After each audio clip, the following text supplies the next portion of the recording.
இங்கு வருகை தந்திருக்கும் பெரியோர்களே, கலைஞர்களே, மாணவியர்களே, விசேஷமாக இந்த அரங்கத்தை சிறப்பித்து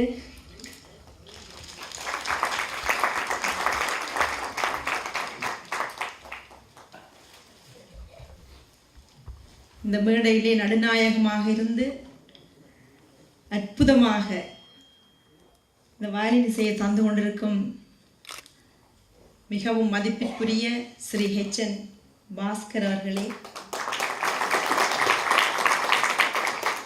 அனைத்து இளம் கலைஞர்களே, எங்களுடைய பிள்ளைகள் என்று சொல்லலாம், எங்களது கண்ணுக்கு முன்னாலே சிறுவர்களாக வளர்ந்து இப்போது பெரிய கலைஞர்களாக, பெரிய பெரிய கலைஞர்களுக்கு பக்கவாத்தியம் சேர்க்கிறவர்களாக எங்களுடைய பிள்ளைகள் இருப்பதை பார்க்கும்போது உண்மையாக பெருமை அடையாமல் இருக்க முடியாது.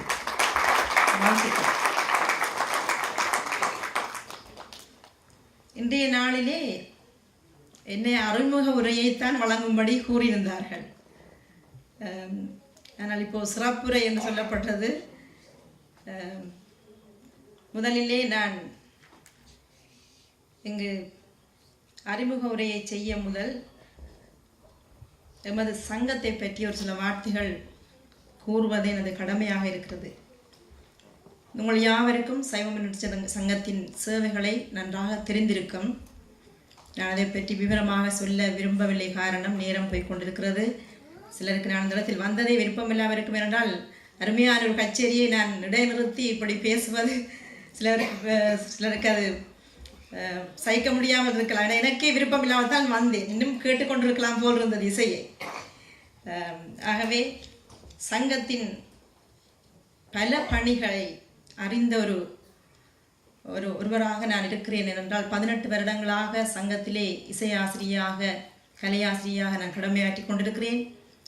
சைவ சமய கருத்தினூடாக சமூக சேவை என்பதுதான் அவர்களுடைய அந்த குறிக்கோள்.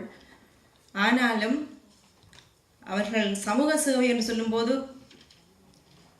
அநேகமாக எல்லா விதமான சமூக சேவைகளையும் அவர்கள் செய்து கொண்டு வருகிறார்கள். அது மட்டுமல்ல, மொழி கலையை வளர்ப்பது மட்டுமன்றி கலைஞர்களை, அது இந்தியாவிலிருந்து வரட்டும், இலங்கையிலிருந்து வரட்டும், யூரோப்பா எந்த நாடிலிருந்து வந்தாலும் அவர்களை எப்படியாவது அழைத்து அவர்களுக்கு ஒரு சந்தர்ப்பத்தை கொடுத்து அவர்களை கௌரவிப்பதில் சைவமுற்ற சங்கத்துக்கு நிகராக எந்த அமைப்பும் இல்லை என்று நான் கூறுவேன், அடித்து கூறுவேன். ஆகவே அந்த இடத்திலே நான் ஒரு கலையாசிரியாக இருப்பதை இட்டு நான் மிகவும் பெருமைப்படுகிறேன். இன்று இந்த நிகழ்ச்சி சற்று வித்தியாசமாக இருக்கின்றது. ஏனென்றால் வழமையாக சங்கம் கூப்பிட்டு அவர்களை கௌரவிப்பதாகத்தான் இருக்கும் நிகழ்ச்சி. ஆனால் இன்றைய நாளிலே சங்கத்துக்காக, சங்கத்தின் தேவையை பூர்த்தி செய்வதற்காக இங்கு தங்களுடைய நேரங்களை அர்ப்பணித்து நமக்கு மத்தியில் வந்திருந்து எங்களுடைய சங்கத்தின் அழைப்பை ஏற்று எங்களுக்கு அருமையான ஒரு இசை கச்சேரியை தந்து கொண்டிருக்கிறார்கள். இதற்கு சங்கத்திற்கு நாங்கள் நன்றி கூற கடமைப்பட்டிருக்கிறோம். அது மட்டுமல்ல, சங்கத்தோடு இணைந்து நிற்கும் திருமதி நடராஜா அவர்களையும் நான் வாழ்த்தி அவர்கள் நன்றி கூற கடமைப்பட்டிருக்கிறோம்.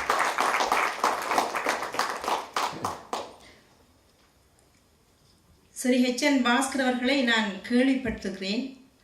ஆனால் இன்றுதான் அவருடைய இசையை நான் நேரில் பார்க்க கிடைத்தது அரிய வாய்ப்பாக எண்ணுகிறேன். நிச்சயமாக இந்த நாள் எனக்கு ஒரு மிகவும் பூரித்து போய்விட்டேன் என்று தான் சொல்லலாம். அப்படியான ஒரு இசை, எத்தனையோ வயலின் இசையை நான் கேட்டிருக்கிறேன். நான் HN பாஸ்கர் அவருடைய வாசிப்பு ஒரு தனித்தன்மையை நான் காணக்கூடியதாக இருக்கிறது. அவருடைய ஸ்டைல், அந்த நுணுக்கங்கள் மிகவும் அருமையாக இருக்கிறது. பாடலின் ஒவ்வொரு வரியும் என்னுடைய காதில் வந்து வசனங்களாக விழுவது போல எனக்கு ஒரு உணர்வு ஏற்பட்டது. நன்றி மாஸ்டர்.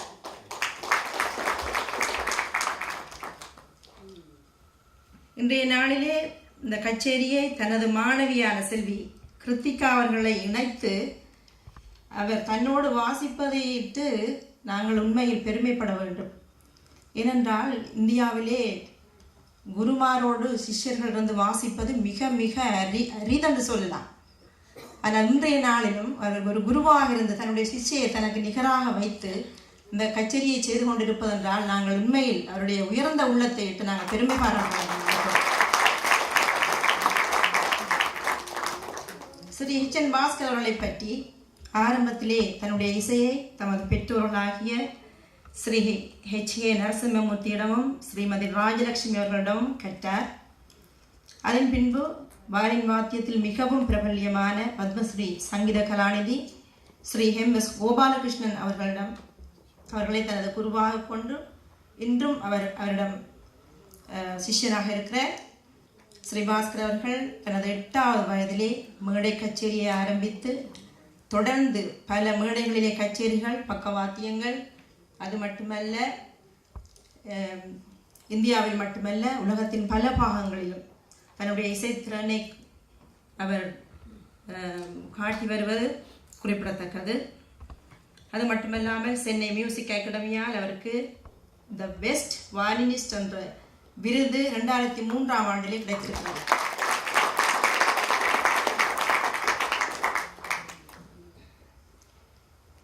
அது மட்டுமல்ல மிகவும் பெரிய மேதைகளான அநேக கலைஞர்களுக்கு பக்கவாத்தியம் செய்திருக்கிறார். குறிப்பாக ஸ்ரீ T.V. கோபாலகிருஷ்ணர், Shri T.N. Seshagopalan, doctor N. Ramani, Shri mandolin Srinivas, Aruna Sairam, Bombay Jayashri, இப்படி பல பெரிய வித்வான்களுக்கு அவர் பக்கவாத்தியம் செய்திருக்கிறார். மன்னிக்கவும், எனக்கு தெரியும். ரஞ்சனி காயத்தை சொல்லிக்கொண்டே போகலாம். அவர் வாசிக்காத ஆட்கள் இல்லை என்று நினைக்கிறேன். அப்படி ஒரு சிறந்த ஒரு கலைஞரை நாங்கள் இவ்வளவு அருமையாக பார்ப்பதற்கு எங்களுக்கு வழிவகுத்தவர்களுக்கு நான் திரும்பவும் நன்றி கூறுகிறேன். நன்றி. சைவ சங்கத்துக்கு நன்றி, நடா குடும்பத்துக்கும் நன்றி. H.N. பாஸ்கர் அவர்கள் கர்நாடக சங்கீதத்தோடு மட்டுமன்றி மேலை தேச இசையிலும் மிகவும் ஈடுபாடு உள்ளவர் என்று நான் அறிந்திருக்கிறேன். இன்று அவருடைய வாசிப்பிலே நளினகாந்தி, கதன குதூகலம் போன்ற ராகங்களிலே அப்படி ஒரு டச்சை கொடுத்து வந்தார். இன்னும் கொஞ்சம் கூட வாசிச்சிருக்கலாம் போல எனக்கு இருந்தது. அருமையாக இருந்தது. ஆகவே அது வெஸ்டர்ன் மியூசிக் வந்த பிறகுதான் அறிந்தவர் நிறைய வெஸ்டர்ன் கண்ட்ரிகளில் உள்ள மாணவர்களையும் தன் கற்றுக் கொடுத்து வருகிறார். மகிழ்ச்சிக்குரியது.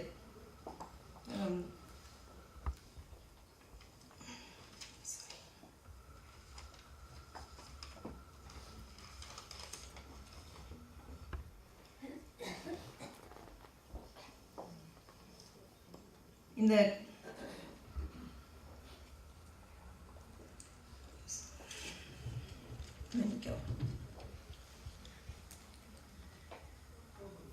இன்றைய வாசிப்பை பற்றி சொல்லிக்கொண்டு போவதற்கு நேரம் இல்லை. ஆனால் மிகவும் சுருக்கமாக சொல்லுகிறேன்.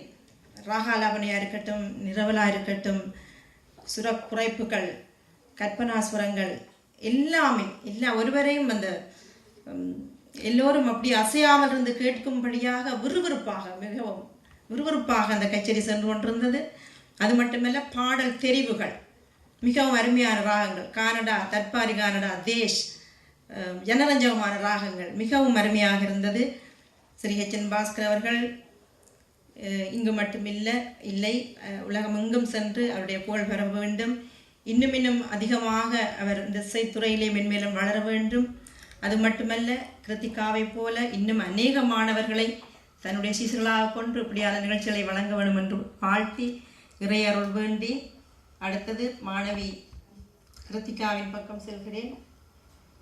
செல்வி கிருத்திகா நடராஜா அவர்களை சிறு வயதிலிருந்து நான் அறிவேன். என்னிடம் வாய்ப்பாட்டை கற்ற ஒரு மாணவி, மிகவும் ஆர்வமும் கடின உழைப்பும் அமைதியான சுபாவம் உடையவர்.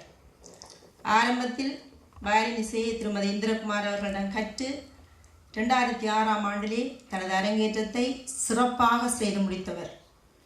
பின்பு ஸ்ரீமதி நந்தினி அவர்களிடம்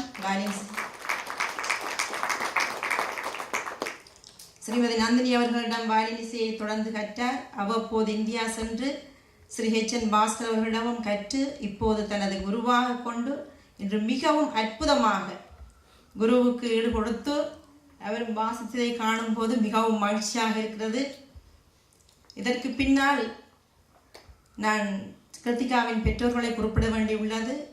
ஏனென்றால் இந்த மாணவி இவ்வளவு தூரம் வருவதற்கு பெற்றோர்கள் முழு முழு முழு முழு காரணம் என்று தான் நான் சொல்லுவேன். ஏனென்றால் நான் அறிவேன், ஒவ்வொரு வருடமும் இந்தியா சென்று இசை விழாவுக்கு சென்று அங்குள்ள நிகழ்ச்சிகளை பார்ப்பதற்கு அவருக்கு ஊக்கம் கொடுத்து அதன் மூலம் ஆர்வத்தை இன்னும் அதிகரித்து இந்த நிலைமையை அடையும்படியாக செய்திருக்கிறார்கள். இது அநேகமான பெற்றோருக்கு ஒரு எடுத்துக்காட்டான பெற்றோர் என்று நான் நினைக்கிறேன்.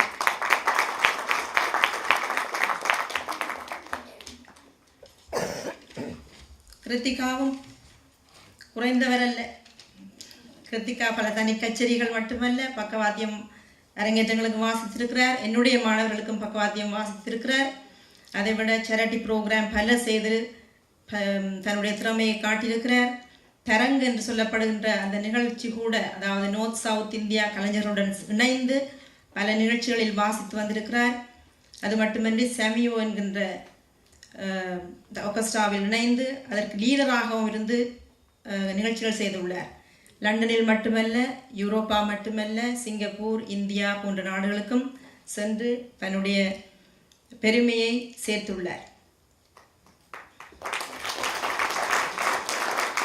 அது மட்டுமல்ல, தனது வயலின் இசையை Buckingham palace, queen Elizabeth hall, Birmingham symphony hall போன்ற பிரசித்தி பெற்ற அரங்குகளிலே நிகழ்ச்சியை நடத்தி பெருமை தேடியுள்ளார்.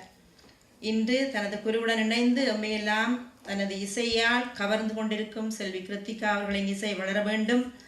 தொடர்ந்து